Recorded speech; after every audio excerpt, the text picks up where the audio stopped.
We began today's discussion with the fictionalized account of Gary and his partnership with Cedar Fork Capital, which unfortunately is all too common of a tale. And today we're going to talk a little bit about how Gary got himself in this position to begin with and what Gary could have done to really set himself up for a win.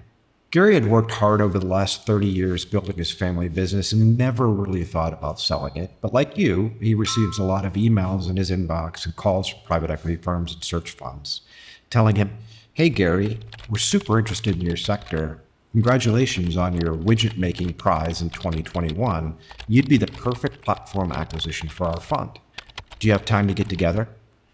So over the years, Gary received more and more of these emails, and his buddy at the club told him that Uncle Jim finally sold to private equity, made a killing. Another one of his friends sold to a strategic acquirer. So Gary started to think to himself, you know what? The house needs an addition. The wife wants to take more vacations. Maybe I'll investigate this. Like most folks, he really didn't understand private equity. To him, they all sounded the same. But he thought, you know what? Let me start to take some meetings. So he responded to Cedar Fork Capital. John and Chris jumped at the opportunity to sit down with Gary, and instead of coming down to Tulsa, they decided to fly him up to Chicago where their home office is. Gary jumped on a plane, went up to Chicago, and heard all these great stories about business owners over the years that they had made millions of dollars for. And they explained to Gary, hey Gary, you've got the opportunity to sell a portion of your business today. You can put the addition on the home, buy the boat, take your wife on vacation, and then you could roll some equity and invest with us. You'd still be the CEO of your own business, but ideally that position that you'll roll, the 20 or 30% of the equity that'll remain in the company, will be worth more than what you're taking home today, 4 or 5 years from now when we ultimately exit. And of course, you want to exit with us. We're the experts at doing this, Gary. So Gary went back to Tulsa, had a conversation with his wife. And, again, he'd never really thought about selling, but he was getting all this interest. And now it began to whet his appetite for diversifying his wealth, taking some of the proverbial chips off the table. Gary went out and had dinner with 3 or 4 other private equity firms that had shown interest in his business, but he didn't really feel the same as he did about John and Chris. They seemed like good guys. They were straight shooters. He liked the office in Chicago. They had a lot of great success stories, and he felt comfortable with that. John and Chris were honest with him. They were operating from the private equity playbook. And how does that work? Number 1, proprietary deal flow. Private equity guys don't want to deal with guys like me in competitive auction processes. They want to get proprietary deal flow with folks like Gary, who think that the buyer universe is just the companies that are giving him inbounds, right? Gary's not looking at the fact that he actually is the prize. He owns a scarce asset, and there might literally be hundreds of potential buyers for this business. His buyer universe is very narrowly focused. It's the folks that have reached out to him. And of the folks that have reached out to him, he liked Chris and John the best. And of course, Chris and John are, again, focused on doing exactly what it is they're supposed to do. If you take some pages from Cialdini's Psychology of Persuasion, number 1, he talks about the principle of liking, right? We like people who like us. So they pile on the adoration, they fawn over him, they praise him. It felt really good to Gary. He was getting recognition from starting this business from scratch and over 3 decades building it into something substantial. They recognized that, and it made him feel good. They liked him. He liked them. Of course, they piled it on further by taking him out to dinner, courtside at the Bulls, gifts. They spent a lot of time, money, and effort. And in the M&A masterclasses, I talk about the principle of investment. Cialdini talks about the principle of reciprocity, right? So as humans, whenever somebody gives us a gift or a concession, we have an overwhelming feeling to return the favor. What that does is that further locked Gary into this form of tunnel vision. The private equity guys wanted to make sure that he believed they only had eyes for him and vice versa. And the more they invested in Gary with regard to time, money, and effort, the more difficult it would be for Gary to, quote unquote, cheat on them and deal with other parties.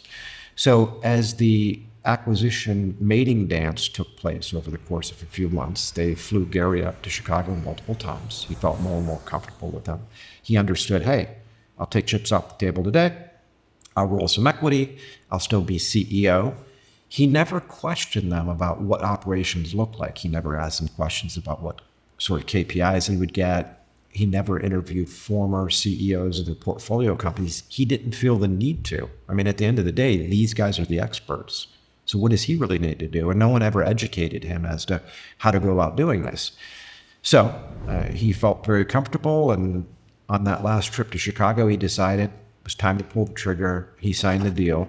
Now, of course, in Diligence, because there was no competition for the private equity firm, although Gary hired a very experienced, highly skilled attorney, his attorney had zero leverage because at the end of the day, the private equity firm had no competition. So they were able to really call the shots. So with regard to the purchase agreement, there were some less than optimal terms in there for Gary, but Gary looked at it and said, I've got this high-priced attorney and all he wants to do is kill the deal. Gary was already sold in his mind and he emotionally and psychologically bound to these guys. And that's what happened. The deal closed. No questions were asked. No diligence was done. Gary went on faith because he liked these guys and he believed in them. And 6 months later, it was a train wreck for Gary. So a lot of this stuff happens very, very innocently. You start to have these dinners and conversations. You slowly, as a seller, start to focus on one particular buyer. You don't do the appropriate diligence that you need to do. And next thing you know, you're caught in a bad deal. I've met a lot of people like Gary over the years, and I really feel for them. As businessmen, they're focused on running their business. They're not thinking about the acquisition universe. They're not thinking about competitive processes. They're not thinking about how to do diligence on financial sponsors and private equity firms when they barely know what those guys do. And every one of them sounds the same. Here at Potomac, we love to kill it for our clients. And I think that education is the cornerstone which allows our clients to make the best decisions for themselves. The more you can understand about the nuances of how strategic acquirers work, how the operations of private equity firms work, and the psychology and the tactics of an M&A transaction, the better you're going to be when it comes time to pull the trigger.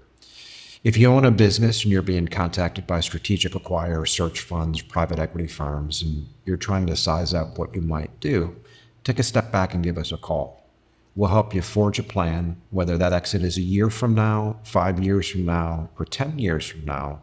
We'll help you think through a plan that is specifically tailored to your financial goals and objectives. So please contact us directly. I've put a link to the contact form in the description of this video, and you can also contact me directly on LinkedIn. Again, you can click on the link below to download the questions you should ask private equity. This is a culmination of 20 plus years and billions of dollars in transaction with private equity. And these are the questions that I recommend clients ask private equity firms before they do a transaction. It's probably something you're not going to want to miss.